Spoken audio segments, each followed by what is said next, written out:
Hello, friends. This is Dave Hurwitz, executive editor at ClassicsToday.com, here with another one of Dave's Faves, number 54. Holy mackerel. I want to talk today about Beethoven's Pastoral Symphony, Symphony number 6, a work about which I have spoken on numerous occasions because it has a special place in my heart. The Pastoral Symphony was the piece of music, along with Haydn's 88th, that got me into classical music. How did it do that? I never tire of telling this story, so, you could just turn me off if you think it's tedious. But I was only about 6 years old, I think. I was just learning how to read. And my mother had the William Steinberg recording, which has recently been reissued, which is quite fine, with Pittsburgh. And it was on like Command Classics or one of those labels. I may get the label wrong. I was only 6. Give me a break here. Don't correct me. I just, whatever it was. So it was there. And the cover was Bruegel's The Harvest, which is, that wonderful painting that shows, rows of wheat and stacks of hay and, little children. In those days, little children were just miniature adults. There was no concept of what a child was in iconography. It's really fascinating. But anyway, I'm looking at it and I see the rows of hay in the countryside and the peasants hopping around and all that stuff. And I said to my mother, what does this word mean? Pastoral. And my mother said to me, well, it means the countryside. It means, it means out in the fields and whatnot. She said, just put on the music, put on the record, and look at the painting. So I put on the record, and I looked at the painting, and oh my God, the heavens opened. The divine lights came streaming down on me, and I understood. What did I understand? I understood that music was a language that communicated things, and it could communicate things without words. It just did it somehow. It like fed directly into your brain, and it blew me away. I couldn't believe it. It was so amazing because I heard the music, I looked at the painting, and I said, that's it! Somehow, not that at the age of 6 I was so experienced of, in the ways of pastoralitude or anything like that, but it just, the connection was there. And the music just did it for me. And from then on, I was hooked. I was hooked not on music with words. I was hooked on instrumental music without words, where I could try and figure out what it was saying. That to me was the joy of it. The idea that this is communicating something and they may or may not tell you what it is. Because Haydn's 88th had something very similar. You have the trio of the Minuet, which is that rustic pastoral episode, which I've talked about, again, many times, with the bagpipes in it. And I loved bagpipes when I was a kid. I adored bagpipes. I had a set of bagpipes, a toy set of bagpipes, hanging up in my closet and getting all tangled up. And I just got it. Those rustic references, the concept, the bird things, you hear it and you know.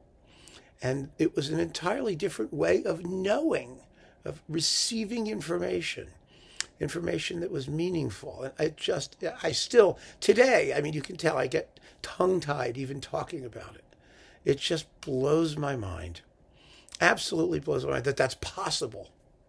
And that these great composers did this, and that we can just sit there and take it all in.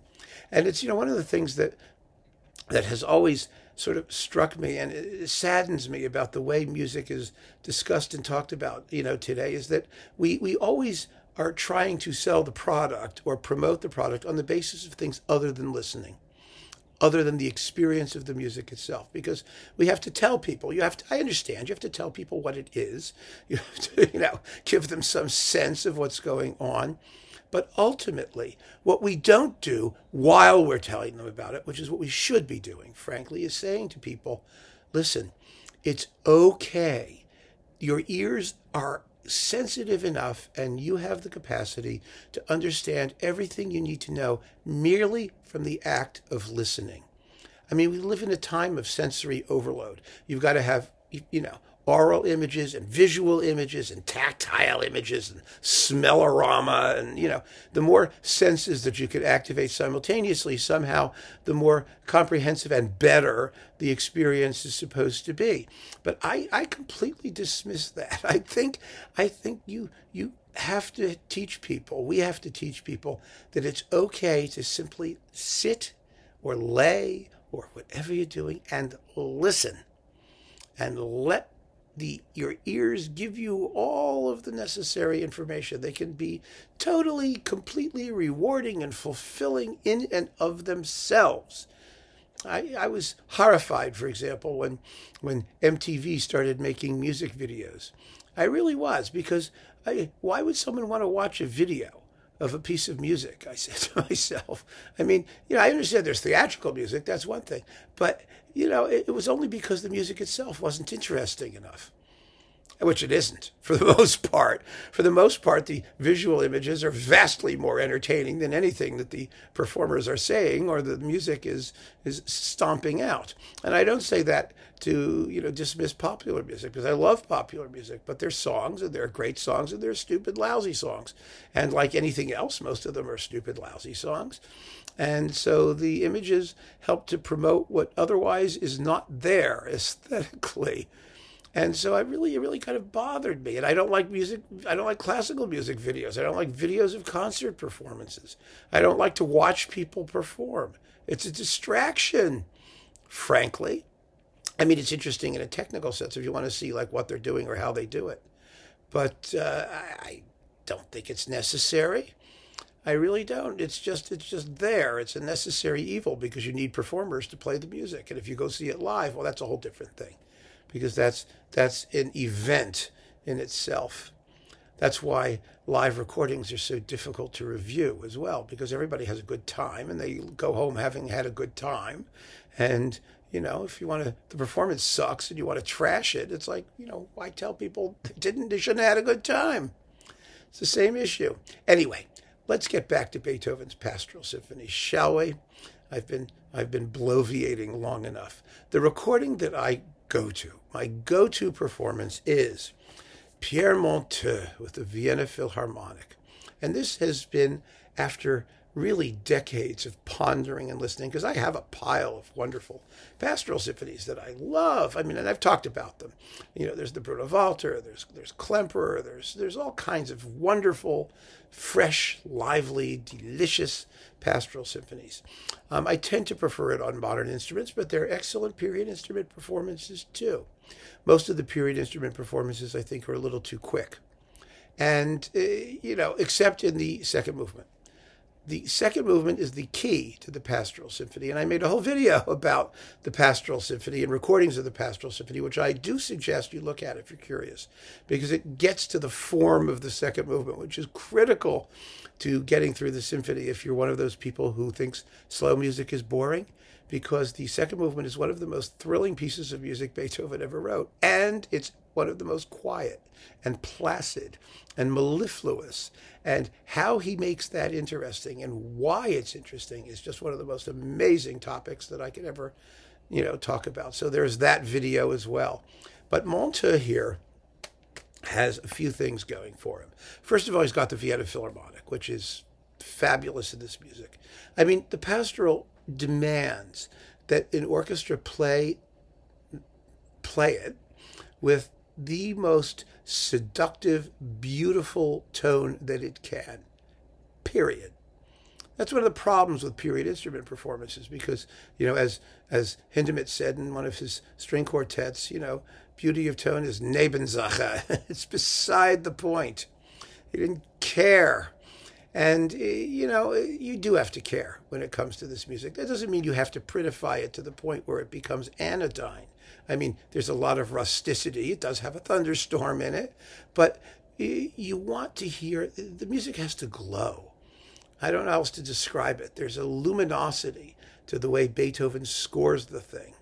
and particularly in his handling of strings and woodwinds. And, his symphonies, Beethoven's symphonies, tend to come in what I call sort of open and closed forms, instrumentally. That is, the scoring is either very, very somehow open in sonority, broad in sonority. It has vertical depth and a certain, sensuality, or it's very compact and compressed and punchy. And, the Fifth Symphony is one of the closed, compact ones. And the Sixth is just the opposite. Everything is open and airy and full of light. And you have to be able to convey that in the orchestration. It's the same with the Seventh and the Eighth. The Eighth is the most compact thing he ever wrote. The Seventh is just all in the open air. It's very, very interesting looking at the contrasting approaches to orchestration that we hear in Beethoven. And you have to be able to do that. And Monte does it superbly. Absolutely superbly. And the Vienna Philharmonic, of course, does it superbly. So that's one thing. The other reason this is so wonderful is because Monteux's pacing is just about perfect. And that particularly has to do with the second movement. Again, he gets through it in a little bit less than 12 minutes, which is the ideal speed. I mean, pacing is everything in that music. It really, really is. Some people really drag it out, and it can be boring. It can absolutely die. It's the scene by the brook with the placid little river and the, people doing whatever they're doing, sitting by the brook, and it's babbling along. And you don't want it to babble like I babble in these videos. You want it to have that feeling of formal concision, while at the same time just being so relaxed and so flowing. And he captures the flow absolutely magnificently. And then there's the finale, too, which is marked Allegretto. It's not that fast, but it's not that slow either. And it's a finale. It has to offer a sense of culmination. And it's like the second movement in the sense that there's a stream of constant movement flowing through it. You've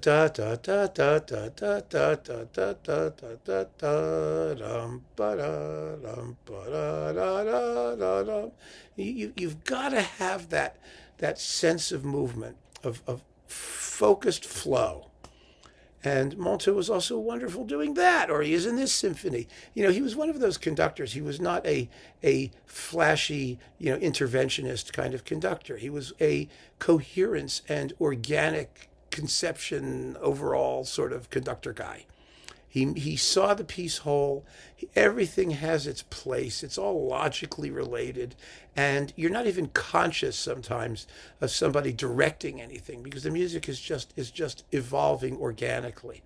And that's what he does in this performance. And that's what makes it so wonderful for me. And it makes it my go-to version. And it's in this box of all the Beethoven symphonies, which are quite variable. Some are good, some are like lousy. And, but the Ninth is fabulous. Absolutely fabulous. First rate in every respect. It's on Eloquence, Decca Eloquence. But there was also a Decca twofer that you might be able to get if you just want the Pastoral and some other stuff and not all of the other ones. It's probably still running around somewhere used or available somehow. But Monteux and Beethoven Sixth is really, really, really special, and it has a special place in my life as a music listener and music lover. So keep on listening, friends. Thank you so much for joining me. Take care.